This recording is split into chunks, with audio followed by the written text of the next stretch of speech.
SLT Mobitel Fiber, the fiber of the nation.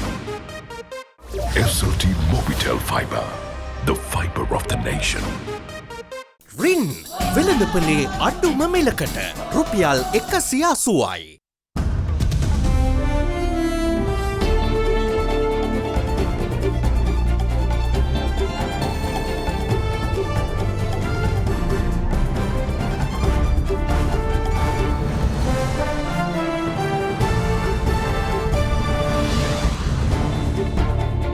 Tonight, a week to criticise. The opposition takes aim at the Budget Proposal 2022, calling it a document of zero vision and substance, as the debate on the second reading gets underway. Shooting straight, the bloated state service is a burden and the independent tourism sector doesn't need more relief, says the Finance Minister. No stone unturned, the central bank governor looking at restructuring the country's debt. Every debt situation needs to be restructured on an ongoing basis in order to ensure that the debt profile and the debt positioning is a lot more sustainable. Rumbling on. Former Prime Minister Ranil Wickremesinghe wants the Speaker to act on the AdaDerana share transfer agreement. Honourable Speaker, declare the agreement to be in violation of powers, privileges and immunities of Parliament. We've been told there is no monopoly. We have been led astray. We did not see any of the agreements that you all signed. All that and much more coming up on First at 9, this Saturday the 13th of November 2021. නැවුම් කුළුබඩු 12ක එකතුවකින් no biryani mix. Restaurant රසට බිරියානියක් දැන් ගෙදරදීම. From AdaDerana, this is AdaDerana First at 9. Live from Studio 24 in Colombo. Good evening, welcome to First at 9. I'm Dhammik Eknaik. Now then, no substance, no vision, no policy. These are some of the choice words used by the opposition to describe Budget Proposal 2022 as the debate on the second reading got underway today in Parliament. While it chastised the government for hiking taxes, MPs of the government benches accused the opposition of duplicity while insisting that populist decisions are not the solution to the country's problems. The debate of second reading of the Budget Proposal 2022 got underway today and it will continue for 6 consecutive days. Samagi Jana Balawege parliamentarian Dr. Harsha De Silva got the debate underway.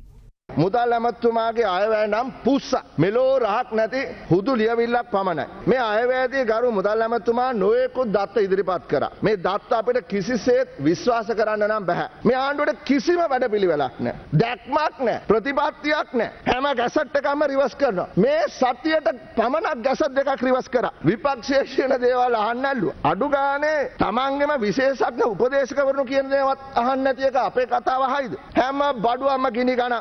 හිතු ගණන් වලට විකුණනවා. මිනිස්සු කොහොමද ජීවත් වෙන්නේ කතානායකතුමා? කතාවේ ලොකුවට කිව්වා ආදායම් අසමානත්වයක් තියෙනවලු ලංකාවේ. ඒක උග්‍ර වෙලාලු. නමුත් ඒ විෂමතාවය විසඳන්න කිසිම යෝජනාවක් මේ පාර්ලිමේන්තුවට ඉදිරිපත් කරේ නැහැ. දැන් බදු වැඩි කළා. 2021 බදු ආදායම රුපියල් බිලියන 1556යි. බලාපොරොත්තුව රුපියල් 2274යි 2022ට. ඒ කියන්නේ 2021 ඉඳලා 2022 වෙනකම් බලාපොරොත්තු වෙන බන්දුල ඇමතුමා අලුත් බදු රුපියල් බිලියන 718 කවුද ගෙවන්නේ? සමාජ සංරක්ෂණ බද්ද 2.5යි කියලා. තාක්ෂණික සටහනේ තියෙනවා 3යි කියලා. මේ ගහපු ලොකුම බද්ද 2.5මාරද 3ද? ඇක්සිඩන්ට් එකක් වුණොත් රජයට බද්දක් ගෙවන්න ඕනෙලු.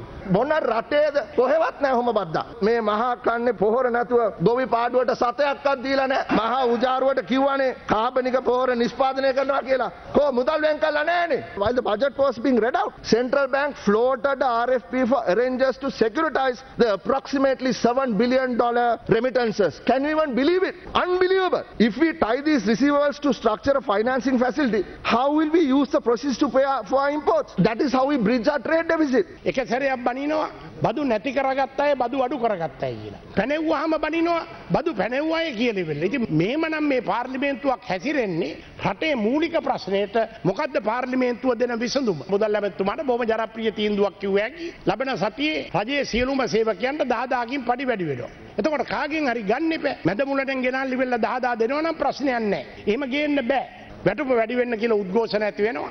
මෝඩ ආණ්ඩු විසින් හිටපියව කියලා වෙලා පඩි වැඩි කරනවා. බඩු මිල පසුපස වැටුප පසුපස බඩු මිලත් උණුනුම් පරයා හමායාම කරන කොටගෙන වැටුප් දගර උද්දමනයක් ඇති වෙනවා. අපිට වෙලා තියෙන්නේ ඒකයි. කැබිනට් ඇමතිවරුන්ට සහ අනිකුත් අමාත්‍යවරුන්ට තියෙන වියදම් කපා හරිනවා කියලා පොඩි නිකන් රැවටිල්ලක් කරා. ගණන් හදලා බලන්නකෝ. ඇමතිවරු උපරිම ගත්තොත් 40යි 30යි 70 ලීටර් 5ක් අඩු කරනවා මාසෙට. පෙට්‍රල් ලීටර් 5ක්. පෙට්‍රල් ලීටර් එක 157යි. ඒ කියන්නේ ලීටර් 350යි අඩුවෙන්. හරියට ගත්තොත් රුපියල් 50000යි. රුපියල් 50000ක් අඩු කරලා රටේ ජනතාවට කියනවා අපි කැපකිරීම කරා. දැන් ත්‍රිවිල් අයට දෙනවා කියනවා මිලියන 600ක සහන දීමනාවක්. අපි දන්න විදිහට ලියාපදිංචි ත්‍රිවිල් තියෙනවා ලක්ෂ 11ක්. ඒකෙන් අපි ලක්ෂ 3ක් පැත්තකින් තියමුකෝ. ලක්ෂ 8ක් ගන්නකො හයර් දුනේවා කියලා. මිලියන 600 බෙදන්නකො ලක්ෂ 8ෙන් එක ත්‍රිවිල් හිමිකරුවෙක් ලැබෙන රුපියල් 750යි. දැන් ඊයේ ඉරාන් වික්‍රමරත්න මැතිතුමා අපි මාධ්‍ය තුල දැක්කා කට බොරු කිව්වත් දිව බොරු කියන්නේ නැහැ වගේ. අයවැය ඉවරලා එතුමා තේපැන් සංග්‍රහයට ගිහිල්ලා මයික් එක අල්ලපු ගමන් වෙන කියන්න දෙයක් නැහැ. හොඳ අයවැයක් කිව්වා. දැන් කොරෝනා එක අල්ලගෙන කියන ඔක්කොම උනේ ඒක නිසා කියලා. ඒක පට්ට බොරුවක්. නිදහසට කරුණු පෙන්වන්න නෙවෙයි තමන්ට හයියක් තියෙනවා ඇත්ත තත්ත්වය කියලා ඒකට විසඳුම් ලබා දෙන්නට කටයුතු කරනවා නම් තමයි ආණ්ඩුව අපට ගරු කරන්න පුළුවන්. ඒ නිසා මේ රජයේ දුර්වල ප්‍රතිපත්ති සම්පාදනය නිසා ජාත්‍යන්තරය තුල විශ්වාසය බිඳ වැටිලා තියෙනවා. ගිය සැරේ අයවැයේදී අපේ කබීර් හෂීම් මැතිතුමා තමයි ආරම්භ කතාව කෙරුවේ. දැන් මේ සැරේ නිකන් මැද පෙළට දාලා තියෙන්නේ බෑ වගේ බැටින්ස් බෑ වගේ. නේද? පර්ෆෝමන්ස් නෑ වගේ. අඩු ගන්න ඔබතුමාගේ කතාව අහන්න වලගේ විපක්ෂ නායකතුමා හිටියේ නෑනේ. ආණ්ඩුව සෞඛ්‍ය කුෂිකර්මය අධ්‍යාපනය ඒ සියලු දේවල් වලට වඩා පාලම් දාන්නයි කාපට් දාන්නයි අයවැයෙන් 135ක් වෙන් කරලා තියෙනවා. ඒක තමයි ආණ්ඩුවේ ඉන්න ගෝල බාලයන්ට හම්බ කරන දැන තැන. Big 3. In the meantime, Finance Minister Basil Rajpaksha today shot down any notion of the tourism sector being given further relief through the budget 2022. He noted that since the sector is independent and doesn't pay any taxes to the government when the times are good, it's best if the sector doesn't seek a government bailout with public funds. His views came at a media briefing where he addressed an array of questions on the budget proposal which he tabled in Parliament yesterday. A string of questions were thrown at Minister of Finance Basil Rajapaksa today as he held a media briefing to give clarity to the budget proposal 2022. Following yesterday's budget speech, one of the criticisms levelled at the government is a lack of relief given to the state sector employees. අපි පළවෙනිම පිළිගන්න ඕන රටකට උහුලන්න බැරි තරම් රාජ්‍ය සේවය පුළුල් වෙලා තියෙනවා. මං හිතන්නේ තවදුරටත් අපි ලොසින්ජර දෙන්න අවශ්‍ය නැහැ. මොනම ආකාරයකින් වක්වත් තව වර්ෂයක් යනකම් රාජ්‍ය සේවය වෙනුවෙන් තවත් මහජන මුදල් වැය කරන්න හැකියාවක් නැහැ. නිදහස ලැබෙනකොට මේ රටේ ජනගහනය 113කට එක රාජ්‍ය සේවකයෙක් හිටියේ. නමුත් දැන් 13 දෙනෙක්ට එක්කෙනෙක් වෙන්න රාජ්‍ය සේවය පුළුල් වෙලා තියෙනවා. With there being two types of business registrations, one at divisional secretariat level and the other being with the registrar of companies, the finance minister gave further clarity on the abolishing of business registration fees from next year. My wish is to abolish both. We have a target on how many new business will come to the market. Company registrar department is under finance ministry. So it is definitely it will be there. So the business in the divisional secretaries, it is charged by the local authorities. We will see that there will be no problem for them by removing this charge. So we will try to see that both tax fees will be abolished, at least for next year. One of the chief accusations levelled by the opposition at the budget proposal 2022 is a lack of relief given to the people on the front of prices of goods. මේක කෙටි කාලන විසඳුම් නම් නැහැ. එහෙම විසඳුම් හොයන්න ගිහිල්ලා මේ රජයත් ලෝකයේ අනිත් රටවල් වල සමහර රජයන්ුත් අමාරු වැටුණා. අපිට එකම විසඳුම නිෂ්පාදනය වැඩි කරලා බඩු සුලභ කිරීම තමයි. මේ කොවිඩ් වසංගතය තුල මං හිතන්නේ ලබන වර්ෂය තුල පිටරටින් ගේන ද්‍රව්‍යක මිල අඩු වෙයි කියලා. On the country's forex shortage and debt servicing, the finance minister revealed an ambitious plan to generate forex reserves sans loans. ඒකට අපි යම් පිළියම් යෙදුවා, වාහන ගෙන්නන එක නැහැත්තුවා, තව විවිධ උපක්‍රම යෙදුවා. නමුත් ඒ වයින්නුත් ඊතරම් පැහැදිලි විසඳුමක් ලැබුණේ නැහැ. ඉතින් ඊළඟ අවුරුද්ද තුලත් මේ වගේම මේ ප්‍රශ්නය දිගටම පැවතේවි කියලා අපි හිතනවා. නමුත් අපි බලාපොරොත්තු වෙන්නේ ණය නොගෙන මේක විසඳ ගන්න. ලබන අවුරුද්දේ අපිට ගෙවන්න තියෙන ණය ජනවාරි මාසයේ ඇමරිකන් ඩොලර් මිලියන 500කුත් ජූලි මාසයේ ඇමරිකන් ඩොලර් මිලියන 1000කුත් ගෙවන්න තියෙනවා. ඒ දෙකම අනිවාර්යයෙන්ම අපි ගෙවනවා. රිසර්ව්ස් අඩු වුණාට මං කියන්න ඕනේ ඒ රිසර්ව්ස් ඔක්කොම අපේ මුදල් නෙවෙයි අනුන්ගෙන් ණයට අරගෙන මේ තියෙන හරියට ණයක් අරගෙන තමුන් සේවය කරන තැනින් අඩු පොලියට ඒක ෆික්ස් ඩිපොසිට් දාලා පොලියක් ගන්න ස්වභාවයක් තියෙනවා. ඒ වුණාට ඒ ෆික්ස් ඩිපොසිට් එකේ තමුන්ගේ සල්ලි නෙවෙයි තියෙන්නේ ණය වෙච්ච සල්ලි. ඒ වගේ එකක් තමයි අපි කරලා තිබුණේ. නමුත් අපි 2027 වෙනකොට විදේශ සංචිත අපේම මුදල් වලින් මිලියන 10,000ක් පමණ අපි ඉතිකර ගන්න බලාපොරොත්තු වෙනවා. අපි ක්‍රමයෙන් අපේ අවුරුදු පතා අපේ රිසර්ව්ස් වලට අපේම මුදල් ලබන අවුරුද්දේ ඉඳලා මිලියන 1000ක් අපි දාන්න බලාපොරොත්තු වෙනවා. ඒ නිසා පළවෙනි වතාවට 2024 වෙනකොට අපිට පුළුවන් එක්ස්ටර්නල් බජට් එකේ හිඟයකින් තොරව අපිට ධනාත්මක පත්තට ගේන්න මං හිතන්නේ අවුරුදු ගානකට පස්සේ. As for the prospect of relief for the tourism sector, the finance minister did not pull any punches. මේ අයට සහන දෙන්න ඕන තරම් දීලා තියෙන එකක්. සංචාරක ව්‍යාපාරයට කරන්න තියෙන ලොකුම සාහනය තමයි නැවත මේ රට සෞඛ්‍ය සම්පන්න සියලු දෙනා එන්නත්කරණය කරලා බය නැතුව මේ රටට එන්න පුළුවන් විදියට සංචාරක ව්‍යාපාරය නැවත ආරම්භ කිරීමට රජය ගත හැකි සෑම දෙයක්ම ගන්නවා. මුදල් ඇමතිවරයා හැටියට කියනවා මේ සංචාරක ව්‍යාපාරයෙන් අය කරන බද්ද සම්පූර්ණයෙන්ම සංචාරක මණ්ඩලයේ අධිකාරියට තමයි යන්නේ. රජයට එන්නේ නැහැ. අනිත් හැම එකෙන්ම ආදායම් බදු වගේ වයින් අපිට එනවා. හැබැයි මේක උන් ස්වාධීනව ආදායම එකතු කරන්නෙත් ඔවුන්, වියදම් කරන්නෙත් ඔවුන්. ඔවුන්ගේ වක්කීම තමයි ලාභ තියෙන වෙලාවට ඒ ලාභ අපිට දෙන්න නැතු වගේම අලාභ වෙච්ච වෙලාවට මේ මහ ජනතාවගේ රජයේ ආරමුදල් වලින් ඉල්ලන්නේ නැතුව හිටියොත් තමයි ඒක වැඩි හොඳ. Now moving on with other local stories, leader of the United National Party MP Ranil Wickremesinghe today took aim at the Yugadanivi share transfer deal, saying that the agreement is in violation of the parliamentary privileges as it prevents information about the deal being disclosed. The former Prime Minister added that the country has been led astray by the government by stating that the agreement does not seek for an LNG monopoly.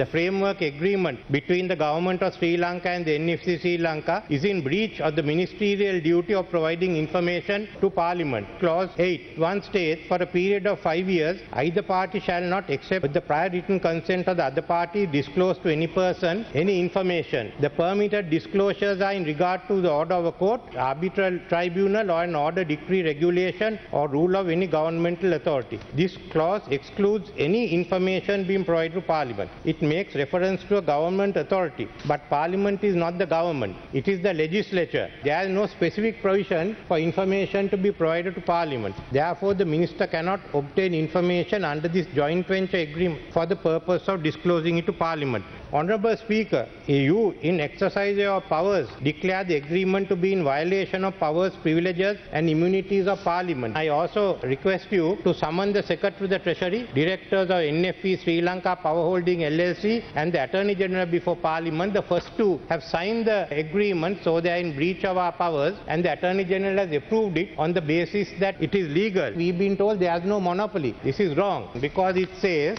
the government, in addition to the two plants that they are doing and also supplying the Kalanitis 5.3, GOSL through ST could enter into a gas supply term sheet as a part of the SSP. NF will be given the right of first reply to supply LNG for any other plant that may be developed at Kerala to operate the LNG. So this is illegal and we have been led astray. These agreements cannot be valid if it violates the law. It is good that you are raising. After all, we did not see any of the agreements that you all signed. This House was never placed with any of the agreements signed by the last government. We are ready to discuss and show the Honourable former Prime Minister and the party leaders the present position on behalf of the government. මිලියන 18.8 නිවස ලක්ෂ 5ක් ගෙවා දැන්ම වෙන් කරවා ගන්න Mulberry Residence. Now, the Ministry of Health says that the government was pushed towards an alternative approach to ensure that health guidelines are respected in face of little support from the public. Deputy Director General at the Ministry, Dr. Hemantha Herad, made the remarks in reference to the recent Gazette which prohibited unauthorised gatherings. The country's daily COVID cases are once again on the rise. Health authorities say that this is due to the irresponsible behavior on the part of the public over the past few weeks. The epidemiology unit confirmed 723 new COVID infections from the country yesterday.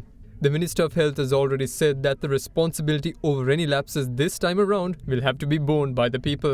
සුළු වැඩිවීමක් අපි රෝගීන් වාර්තා වීමේදී දකිනවා. රෝගීන් රෝහල්ගත වීමේ සුළු ප්‍රවණතාවයක් අපි දකිනවා. රෝගීන් රෝහල්ගත වීමේදී මධ්‍යස්ථාන 176ක් අපි මේ අවස්ථාවේදී පවත්වාගෙන යනවා. ඒ මධ්‍යස්ථාන 176 130ක ධාරිතාවයකට රෝගීන් ගිලන්ව ප්‍රතිකාර ලබා ගන්නවා. මේ සුළු රෝගී වැඩිවීම කිසිසේත්ම අව탁සේරු කරන්න එපා. මොකද මේ අවදානම අඩු වෙලා ගිහින් නැහැ.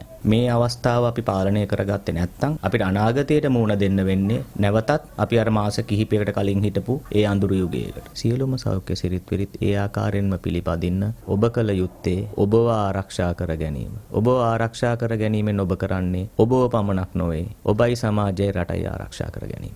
Recent moves suggest that health authorities have lost some faith in the people to do the right thing. This is especially noted in the issuance of a gazette earlier this week preventing unauthorized gatherings.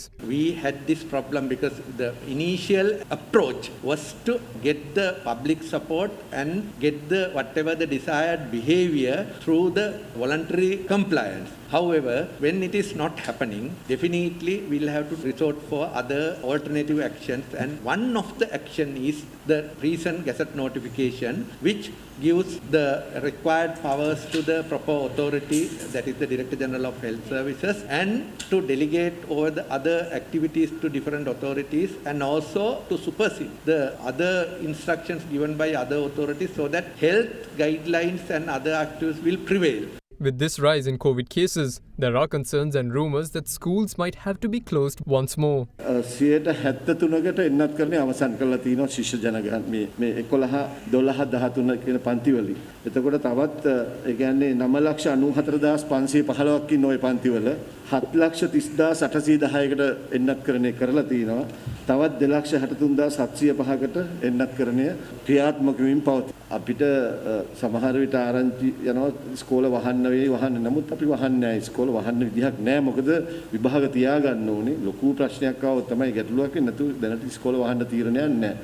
Additional Secretary of School Affairs at the Ministry of Education, LMD Dharmasena, also noted that the subject matter which will be evaluated in key exams will be declared beforehand. ජාතික අධ්‍යාපන ආයතනයෙන් ඉදිරියේදී නිකුත් කරන ශිෂ්‍යත්ව විභාගයට මෙන්න මේ විෂය කරුණු තමයි ඇගීමට ලක් වෙන්නේ කියලා චක්‍රලයකින් ඉදිරියේදී නිකුත් කරන්න බලාපොරොත්තු වෙන දැනටමත් ගණනය කරලා තියෙන්නේ.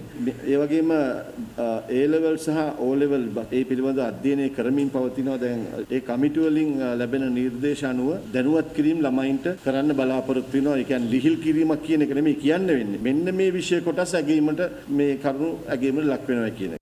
On the vaccination front, by last evening, Sri Lanka had completely vaccinated 13,621,704 people.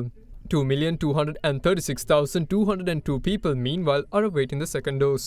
In addition to the regular vaccine rollout, booster doses are also being administered at present. So far, 105,816 people have been administered boosters. Similarly, many other countries have also rolled out booster doses to their populations.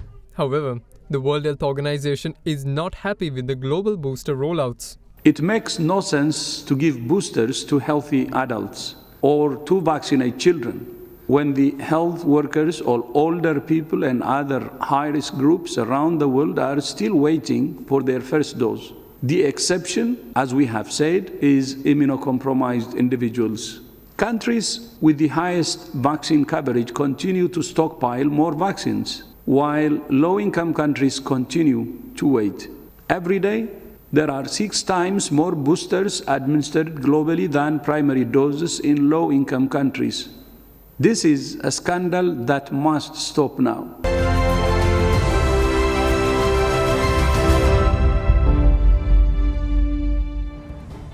Welcome back. This is First at 9. Now, one of the moves the government is proposing by the Budget Proposal 2022 to source funds is the one-time tax surcharge of 25% on persons or companies with taxable income over 2 billion rupees for the financial year of 2020 to 2021. Now, speaking on the matter, Chairman of the People's Bank, Sujiv Rajpaksha, says that it will have an impact on their balance sheets, while noting that the impact would be greater for the private sector. His views came during our special post-budget discussion at Hyde Park within the Riamuat on AdaDerana 24 yesterday. I'd like to touch on the sentiment that was expressed about the government's interest to promote innovations and a manufacturing-led economy. Then again, we're talking about our state-owned banks.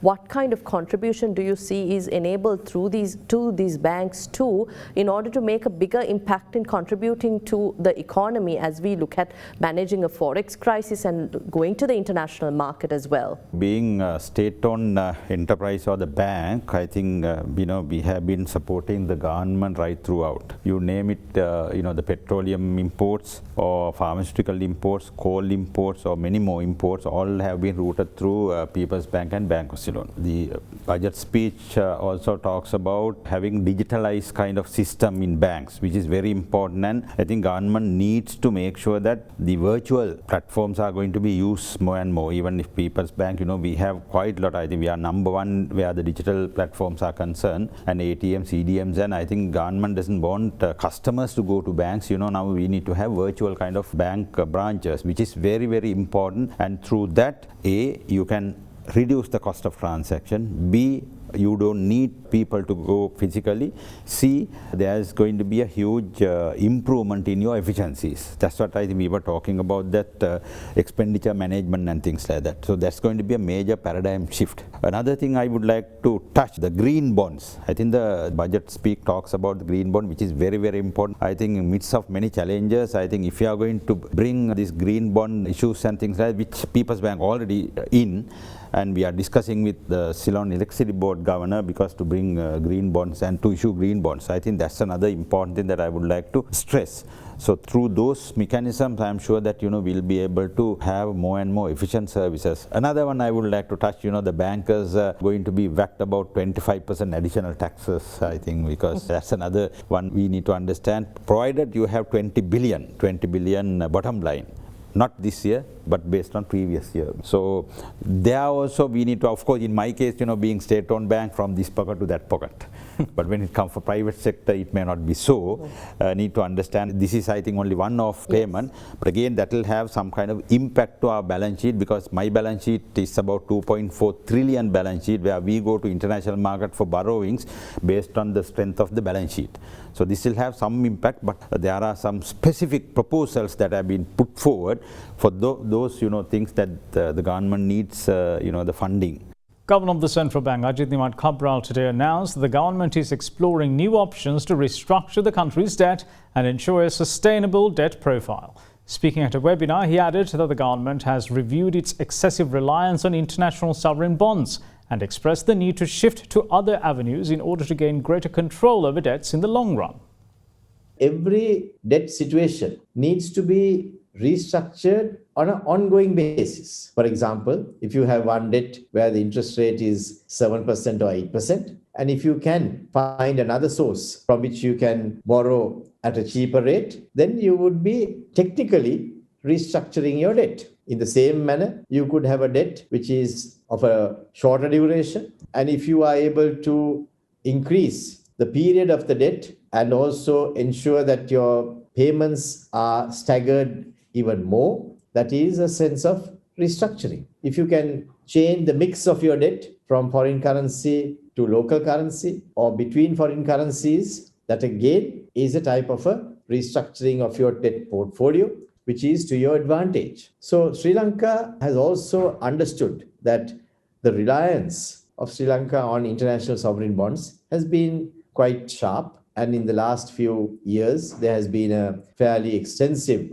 reliance on it, which now needs to be shifted in some way so that we would have a greater control over the debts with a longer period of time. So that's why the government, very rightly, together with the central bank, is now examining the options of having government-to-government kind of loan situations, central bank to central bank swaps, the examination of the possibilities of securitizing remittances as well as other inflows. So these are all new options that the government is considering together with the increase of the non-debt inflows, for example, the monetization of certain assets, or increasing the volumes of exports, increasing the volumes of remittances, these are all natural options that the central bank and the government is now examining in order to ensure that the debt profile and the debt positioning is a lot more sustainable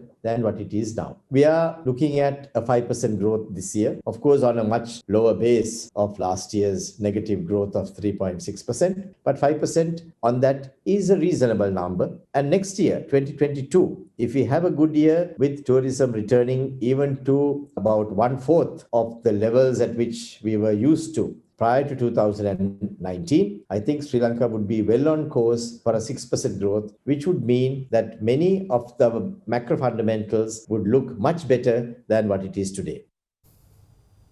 Senior partner at Gajma & Co, N.R. Gajendran, is optimistic about the budget proposal 2022, saying that the country will be rewarded more than adequately if the proposals put forth by the document are implemented. Speaking to First at 9, he added that making the annual expenditure warrant of the government quarterly is a proactive measure that will also be beneficial for the government in the long run. It should be a zero-based budgeting where you can't take expenditure for granted. So now it's going to be looked at every quarter, which will be good, and it will be challenging for the government institutions. They have focused on the principle of capacity to pay. All the revenue items, about 335 billion, are the incremental revenue that is being expected from the budget. Mostly, apart from the social security levy, which is about 2.5% over the businesses on 120 million. Most of them are on the principle of capacity to pay or on very non-essential goods. They are levying a tax of 25% surcharge on profits of corporates and individuals earning more than 2 billion rupees, and also if you see there are taxes on cigarettes and other items. The expenditure also, there is an incremental expenditure which is recorded is about 290 billion. Another thing that has come is that the finance minister very openly acknowledged the Department of Inland Revenue has not been at its best, and they seems to be taking proactively